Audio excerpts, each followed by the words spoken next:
أعوذ بالله من الشيطان الرجيم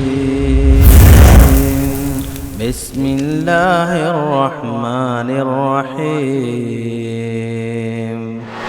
یہ کلمہ اسے درس دیتا ہے لا الہ الا اللہ. اب تیرا کوئی الہ مشکل کشا حاجت روا غوث اعظم بگڑی بنانے والا بری کرنے والا اولاد دینے والا خزانے بھرنے والا شفا دینے والا کوئی نہیں ہے تیری کشتیوں کو پار لگانے والا سوائے اللہ کے. یہ حکم ہے وہ لا الہ الا اللہ پڑھنے کے باوجود قبروں کے ڈھیروں کے اوپر گرتا ہے ماتھے کو رگڑتا ہے ان کو سب کچھ سمجھتا ہے تو اس نے اس لا الہ الا اللہ کو قبول ہی نہیں کیا. یہ لا الہ الا اللہ اس کے لیے فائدہ مند ہوگا جس کو اپنے اللہ سے حسن ظن ہو, جو اللہ سے نیک امیدیں لگائے, جو اللہ سے اچھی امیدیں لگائے. حدیث قدسی ہے, مالک فرماتا ہے انا عند ظن عبدی بی ان ظن خیرا فلہ وان ظن شرا فلہ. میں اپنے بندے کے ساتھ معاملہ اس کے گمان کے مطابق کرتا ہوں. اگر وہ میرے ساتھ اچھی امید لگائے اچھا گمان کرے فلہ وہ اس کو مل جاتا ہے. اگر میرے بارے میں وہ برا گمان کرے فلہ پھر اس کے نصیب میں وہی کچھ ہوتا ہے. اور ایک روایت میں ہے فَلْيَظُنَّ بِي مَا شَاءَ, صحیح الجامع 4315 حدیث نمبر ہے. پھر جو اس کا جی چاہتا ہے میرے بارے میں گمان کر لے. جو دل سے لا الہ الا اللہ پڑھے اللہ کو اپنا الہ مانے اس کا معاملہ اپنے رب کے ساتھ ہوتا ہے. وہ ایک ایک لمحے پہ اپنے اللہ کو یاد رکھتا ہے. اس کے سر میں درد ہو وہ گولی کھاتے ہوئے بھی اللہ سے کلام کرتے ہوئے کہتے ہیں اللہ شفا تیرے ہاتھ میں ہے. دوائی کا استعمال کرنا تیرے نبی صلی اللہ علیہ وسلم کی تعلیم ہے. اسباب کو اختیار کرتا ہوں لیکن اللہ کی قسم دنیا کی کسی گولی میں شفا نہیں ہے, شفا تیرے پاس ہے. جس نے ایسی اچھی امیدیں اپنے اللہ سے لگائی وہ تو کامیاب ہو گیا. اور جس کو اس کے مولویوں نے پٹی ہی یہ پڑھا دی اللہ سنتا نہیں ہے. ساڑی اینا دے اگے اینا دی او دے اگے ڈائریکٹ بات نہیں ہو سکتی. آپ پیروں کو آ کر سنائیں, آپ ڈھیریوں پہ آ کے سنائیں, آپ ملنگوں کے پاس آئیں, آپ فقیروں کے پاس آئیں, ان کو بتائیں. انہوں نے بڑی لمبی محنتیں کر کر کے اپنے اللہ کو راضی کیا ہوا ہے. اللہ ان کی سنتا ہے ہماری نہیں سنتا.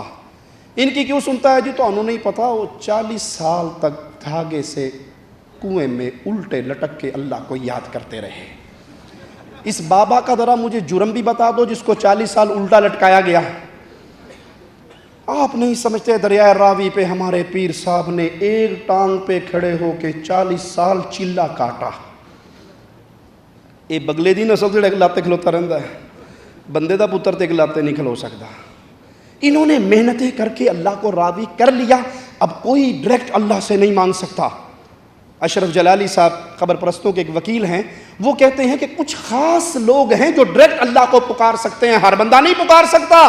ہر بندے کو پکارنا ہے تو دعائی پنجتن پاک دی واسطہ مولا علی دا حسن کے نام کا حسین کے نام کا صدقہ پیروں کا صدقہ 7 پیروں کا صدقہ 14 اماموں کا صدقہ یہ آوازیں لگائے گا تو اس کا کام بنے گا. ڈائریکٹ اللہ نہیں سنتا. اور اللہ آواز لگا رہا ہے اے بندے میں تیرے گمان کے مطابق ہوں.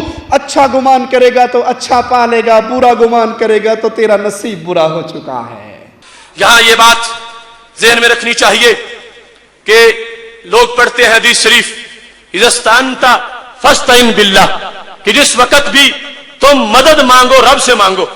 ہمیں اس حدیث سے کوئی اختلاف نہیں ہے, مگر کوئی غلط فہمی میں کا شکار نہ ہو جائے.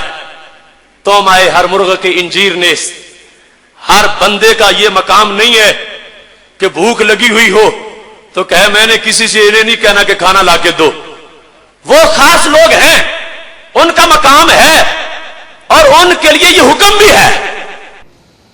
مبارک ہو ان کو جو آواز لگاتے ہیں ارے یہ کہنے والوں کہ اللہ نہیں سنتا. اللہ تو پرندوں کی سنتا ہے, درندوں کی سنتا ہے, کیڑیوں کی سنتا ہے, انسانوں کی سنتا ہے, اپنوں کی سنتا ہے, دشمنوں کی سنتا ہے. جس نے یہ گمان رکھا اللہ سنتا ہے, حسن ظن ہے, اللہ اس کو عطا فرمائے گا. اور جس نے یہ گمان کر لیا, جو در در پہ جھکنے کا عادی بن گیا, جو اللہ سے بالکل نا امید ہو گیا, جو بابے کا ایسا مرید بنا. بی بی آ کے بابے کے سامنے بیٹھی با پردہ, بی بی پردہ کیتا ہے؟ انہوں نے کہا جی پردہ دار عورت ہو اس لیے پردہ کرتی ہوں. ہے پاگل بے وقوف, پردہ کرتی ہے.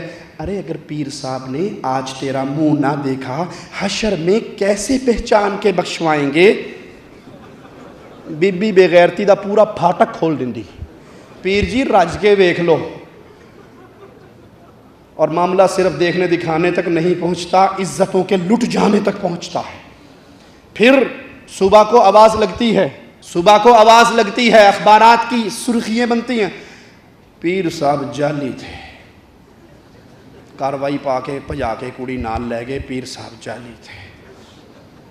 یہ گھروں میں ڈیرے بسانے والے اللہ کی قسم ہیں ہی جعلی.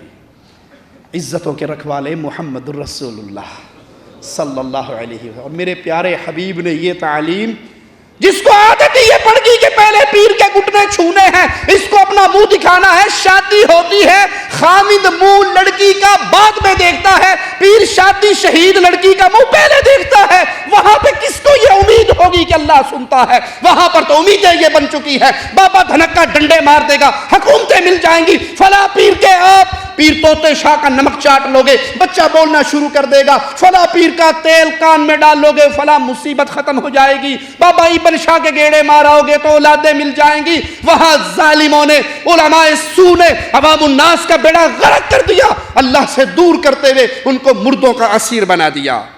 مالک فرماتا ہے فَلَهُ, جو چاہے میرے بارے میں گمان کر لے, اہل توحید کی طرح اللہ سے لو لگاؤ. اللہ اپنے بندوں کو کبھی ضائع نہیں کیا کرتا.